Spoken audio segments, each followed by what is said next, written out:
महायुतीच्या तिन्ही पक्षाला आपापला नेता प्रमोट करण्याचा अधिकार आहे। माझ्या घरच्या गणपतीच्या देखाव्यात तुम्ही सर्वांनी दाखवलं की अजितदादा महाराष्ट्राचे मुख्यमंत्री व्हावे हे माझी भूमिका। चित्रा वाघ यांच्याकडे गणपतीचा देखावा आहे, त्यात देवेंद्रजी फडणवीस व्हावे ही त्यांची भूमिका। तसं शिंदेसाहेब व्हावे ही शिवसेनेची भूमिका। आपला नेता महाराष्ट्राचा मुख्यमंत्री व्हावा ही कार्यकर्त्याची भावना असते। मात्र सध्या विधानसभेच्या निवडणुकीला तिघांनी एकत्र येऊन सामोरं जाणं महत्त्वाचं आहे।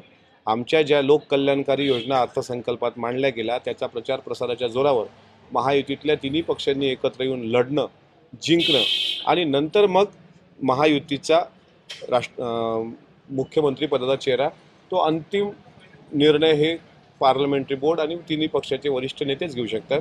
आमची इच्छा विचाराल तर आम्हाला वाटतं ना अजितदादांनीच नेतृत्व करावं, हे त्यांनाच अधिकार दिलेत सर्वांनी की शिंदेसाहेबाच्या नेतृत्वात ही निवडणूक होईल, तर त्यात काय अडचण। संजय राऊतांना मी कालही सांगितलं की संजय राऊतांसारखा रिकाम टेकला व्यक्ती दुसरा कोणी नाही। असं आसुरी आनंद त्यांना नेहमी घ्यायचा असतो, चर्चेत राहायचं असतं। बारामतीच्या लोकांच्या भावना तीव्र आहेत।